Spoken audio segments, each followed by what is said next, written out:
Friends, तो Spiderman brand new day का trailer बहुत जल्द आने वाला है, मे बी अगले हफ्ते तक आ जाएगा। एंड उसकी बहुत सारी प्लॉट लीक्स भी अब हमारे सामने आ चुकी है। और इस बार जो लीक्स आए हैं वो पॉइंट वाइज आए हैं, जिसमें बताया गया है कि मूवी के अलग अलग हिस्सों में क्या क्या देखने को मिल सकता है। तो उसी के बारे में मैं यहाँ पे अच्छे से बात करने वाला हूँ। तो यार इसलिए इस वीडियो को पूरा जरूर देखना। तो चलो अब बिना किसी देरी के वीडियो को शुरू करते हैं। तो सबसे पहले बात करते हैं डैमेज कंट्रोल के बारे में, जिनका इस मूवी के अंदर बहुत ही इंटीग्रल पार्ट होने वाला है।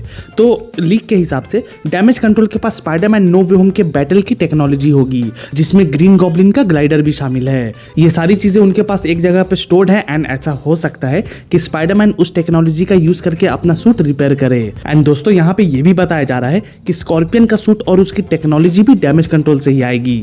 फिर मूवी में आगे हमें मैट मर्डॉक का भी रेफरेंस देखने को मिलेगा, लेकिन मूवी के अंदर वो अपीयर नहीं होने वाला। उसका रेफरेंस जरूर दिया जाएगा, लेकिन वो खुद यहाँ पे मूवी में नहीं दिखेगा हमें। एंड दोस्तों यहाँ पे रूमर ये भी है कि सैडी सिंह की फैमिली या शायद सिर्फ उसकी सिस्टर को मार दिया जाएगा। एंड डैमेज कंट्रोल को लगता है कि सैडी सिंह ने ही उसे मारा है। एंड दैट्स व्हाई वो भागी भागी फिर रही है, डैमेज कंट्रोल उसे ढूंढ रहा है। फिर दोस्तों मूवी के अंदर मे पार्कर के नाम से एक नई फाउंडेशन भी बनाई जाएगी, जिसका एक नया प्रेसिडेंट भी होगा। लेकिन दोस्तों सबसे बड़ी न्यूज ये है कि एक पॉइंट पे जाकर हैप्पी होगन और पीटर पार्कर का फिर से रीयूनियन होने वाला है।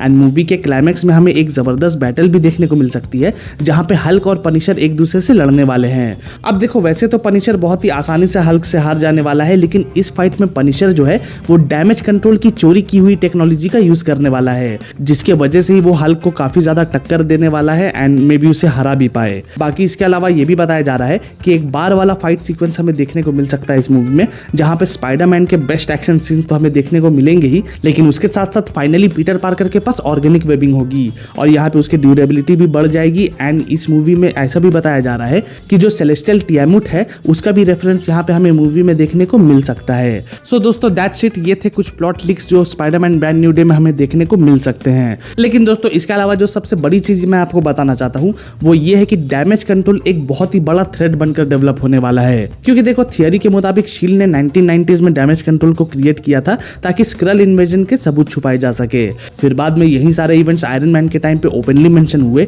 जब आयरन मैन की बैटल्स के बाद उन्होंने सब डैमेज को क्लीन किया। दोस्तों 2012 में भी जब सुपर हीरोज दुनिया के सामने आए थे तो गवर्नमेंट ने डैमेज कंट्रोल को ऑफिशियली फंड करना शुरू कर दिया था, जिसमें टोनी स्टार्क और स्टार्क इंडस्ट्रीज का भी सबसे बड़ा कंट्रीब्यूशन था। एंड दोस्तों डैमेज कंट्रोल ने न्यूयॉर्क सिटी के स्ट्रीट्स को भी क्लीन किया था जब लोकी ने इन्वेजन किया था दी एवेंजर्स मूवी में।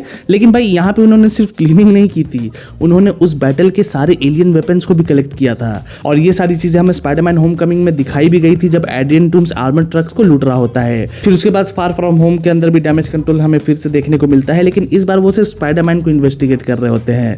और यहाँ से ही हमें एक्चुअली में पता चला था कि ये डिपार्टमेंट सिर्फ डैमेज क्लीन नहीं करता बल्कि उनको इन्वेस्टिगेट भी करता है। फिर दोस्तों मिस मार्वल सीरीज में भी डैमेज कंट्रोल हमें देखने को मिला था, जहाँ पे वो मिस मार्वल को हंट करने के लिए यूज करते हैं।